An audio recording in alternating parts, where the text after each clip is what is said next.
This case is far from finished. Officials say the former officers actually turned off their body cameras before it happened.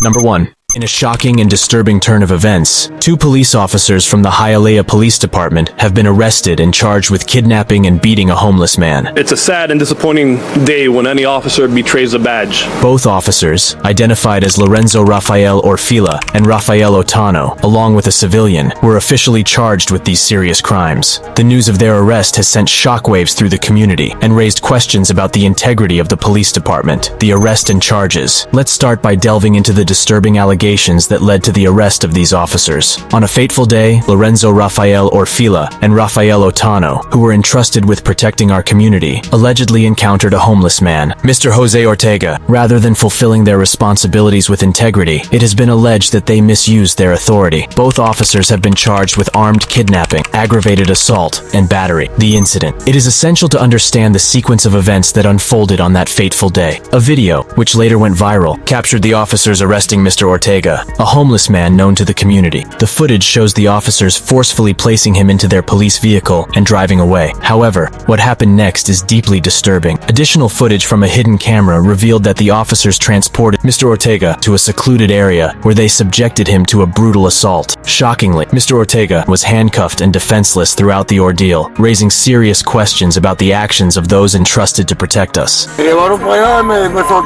Las personas que te agredieron, ¿quiénes son? Los oficiales. Son oficiales. ¿Oficiales de dónde? De Hialeah. De Hialeah. He's saying a police officer did this to him and dropped him. Evidence and reactions. The presentation of evidence by the police chief and prosecutors shed further light on the incident. Disturbing photographs of Mr. Thompson's injuries served as compelling evidence, demonstrating the severity of the assault he endured. He lost consciousness during the incident and ultimately he woke up alone, unhandcuffed. It was also revealed that both officers failed to activate their body-worn cameras, a clear violation of protocol. The absence of video footage raised concerns about transparency and accountability within the police department. Furthermore, another officer, Sergeant Adams, was implicated in the cover-up, and charges were filed against a private investigator for tampering with evidence, highlighting the complexity of the case. Consequences and accountability. The arrest of these officers marked the beginning of a quest for justice and accountability. The police department acted swiftly, terminating Officer Lorenzo and Officer Rafael's employment, and severing ties with those who had betrayed the public's trust. Additionally, the charges they now face, including armed kidnapping, aggravated assault, and battery, underscore the gravity of their alleged crimes. The community demanded justice, and steps were taken to ensure that the officers would be held accountable for their actions. Court proceedings and bond hearing. As the case progressed,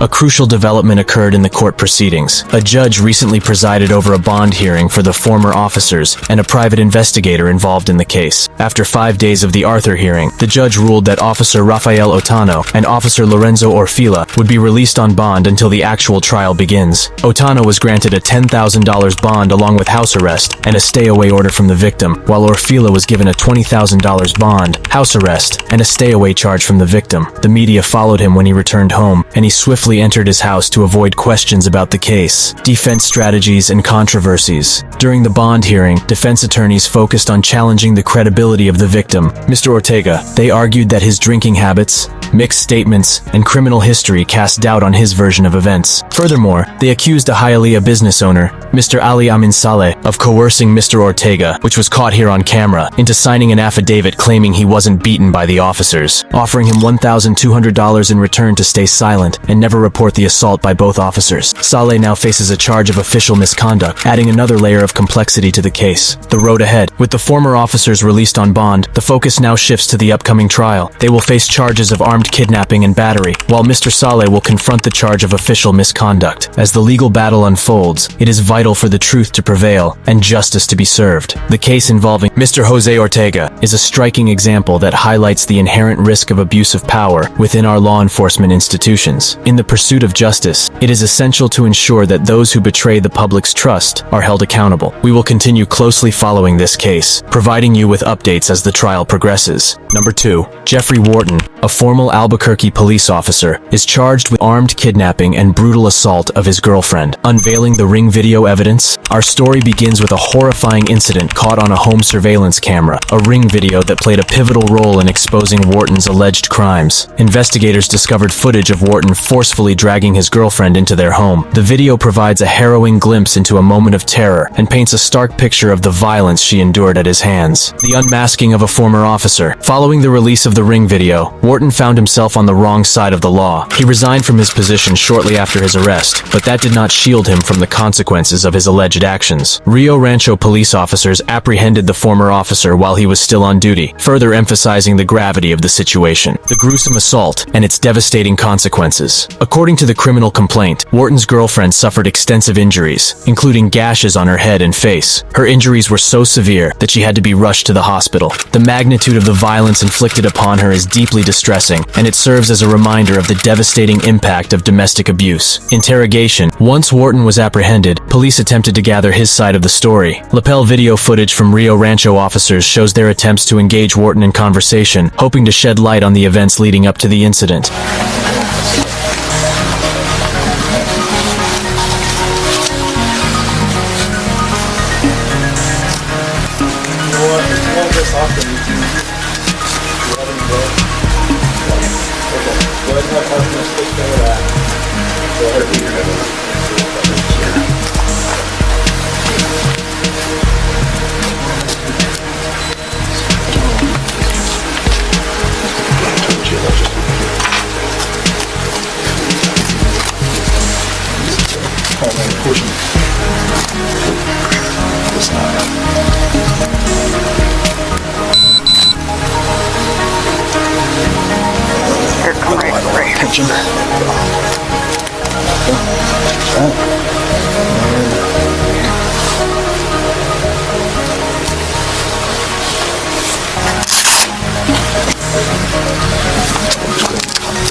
This side here.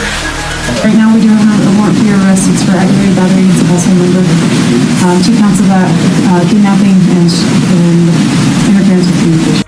I do want to give you the opportunity to talk to us and tell us your side of the story. Do you want to take that opportunity? Not after hearing that. Okay.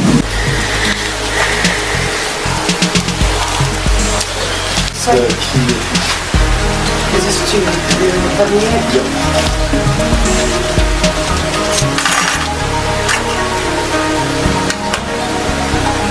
Your backup chief.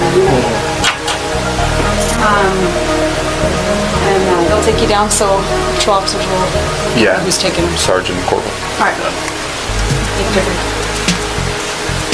Wharton's lack of cooperation left many questions unanswered. The consequences and legal proceedings. Wharton's arrest led to his detainment at the Sandoval County Detention Center. Court documents shows that Wharton was sentenced to 3 years of probation. Additionally, he did spend 6 months in jail following his arrest. Recently, Wharton's attorney filed a motion requesting his release. Prosecutors argue that his release would jeopardize the safety of the community and the victim. The case of Jeffrey Wharton's alleged assault against his girlfriend is a chilling reminder of the darkness that can lurk beneath the uniform of those sworn to protect and serve. It is our hope that by shedding light on cases like this, we can work towards creating a safer society for all, where victims of abuse are protected and perpetrators are held accountable, regardless of their position or authority. Join us next time as we continue to uncover stories that matter, stories that challenge the status quo and encourage change. Please like and subscribe. Thanks for watching.